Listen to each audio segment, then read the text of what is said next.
Good morning. So today isn't a live because I'm not home and I don't have great service where I am at the moment. So I'm just going to do a video and post that. But the question I'm asking today is, what kind of fruit are you producing? So I'm going to ask a question first. How many of you have ever had a garden or helped maintain a garden? I have the opposite of a green thumb. I have zero knowledge about growing things, and I'm not good at doing garden things, but I have had my own before and I have helped maintain gardens. And when you put a lot of effort into making sure the ground is just right, and the last place we lived, we had 25-foot rows, 9 of them. And it was a lot of work to prepare that ground. And when you fertilize and when you plant your seeds or your seedlings and you water them and you pick weeds and you try to take care of bugs and you do everything you can to make sure that plant is going to grow and produce what it is that you planted to begin with, and it doesn't, that's extremely disappointing. It's disappointing when you plant a tomato plant and it doesn't grow tomatoes, or when you plant a cucumber vine and it doesn't grow cucumbers, or whatever it is. And we planted lots of fruit trees and they never produce fruit. And that's disheartening and discouraging, and it's a waste of money and time. But the reality is that that is the same with our spiritual walk. So we have to imagine God as the master gardener, and he knows exactly what he's doing. And he's planting seeds, and he's nourishing and watering and helping us grow. And when we don't produce fruit, we're missing him. And that's on us.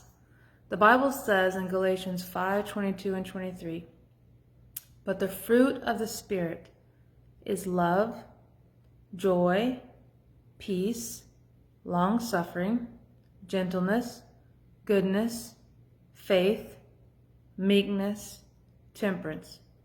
Against such there is no law." These are the things that constitute the fruit of our relationship with Christ. The reality that he's living in us is evidenced in these characteristics. We will have love for others and for ourselves. We will have joy. We will allow peace in our lives. We will have long-suffering patience. We will be gentle and good. We will have faith. We will be meek and we will be temperate. Those are the things that characterize us as children of God. So we have to look at ourselves. We have to look at ourselves and say, I'm claiming to have a relationship with God. Do I have any of these characteristics? Do I love my brother as myself? Do I love my enemies? Do I allow joy and peace into my life? Am I patient with others? Do I run to God if I'm not patient? Am I gentle? Do I want to be good to others? And do I allow goodness into my life? Do I have faith? And when I lack faith, do I run to God and ask him to restore that faith? Am I meek? And that doesn't mean that you degrade yourself or you have self-deprecation issues. It means that self isn't an issue at all. God and others first. Are you temperate?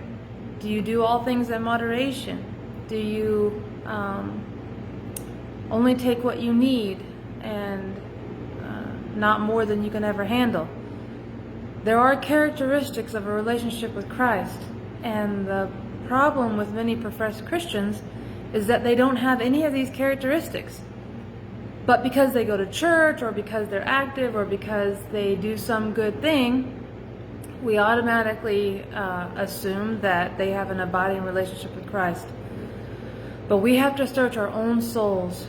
God planted the seed. He sent someone else to plant the seed within us. The seeds have been sown. And just as the Bible says, there's rocky ground and there's good ground and there's There's all these other places where the seeds can go. We need to be cultivated ground. We need to have a relationship with Christ that is so close that allows these fruits to grow within us, and they need to be visible to other people. We have to be visibly children of God. It can't be something that we close up. It can't be something that we hide all the time. And all of the bad things in our life can't be things that we're just barely suppressing. God takes care of all those things. He takes care of anger. He takes care of impatience. He takes care of temptation and sin and all the things that bother us. He takes care of our lack of faith. He takes care of the fact that we don't have any peace. He takes care of the fact that we never have joy in our lives. And He wants all those things for us. He wants us to have joy and peace and love and patience. And He wants us to live without anger. And He wants us to have faith. And those are the evidences that He's living within us. So just as a garden that produces no fruit is useless and a waste of time and a waste of money, so is a Christian, a professed Christian, who doesn't produce any fruit of the Spirit. There might be someone in your life who says, I've changed, God's in my life, I'm a better person, but you know the fruit isn't there. And pray for that fruit to come. It's not our place to judge where someone is on their path with Christ, but we do want to pray that all of these fruits are present in not only our lives, but in the lives of those who are professing to know Christ. When you come into a full relationship with Christ, these things come with that relationship.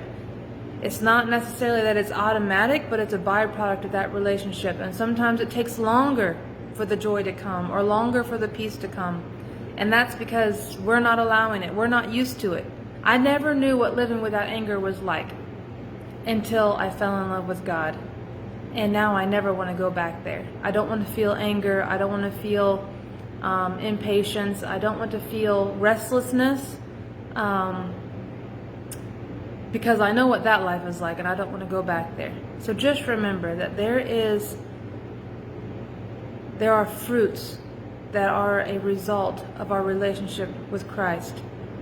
And that's what we need to be looking for. We're a garden. He's working on us. He's cultivating us. We have the ability to allow what He's doing in us to grow and to flourish and to produce all of these fruits, which will be a blessing to all the other people in our life. And I pray that we are. Don't go around saying you have a relationship with Christ if none of these characteristics live within you. Go back to God. Ask Him to recreate you into His image. He promises that He will. He loves us enough to do it. He's able to do it. He's the only one who's able to do it. We can't be full of any of these things without Him. It's literally impossible.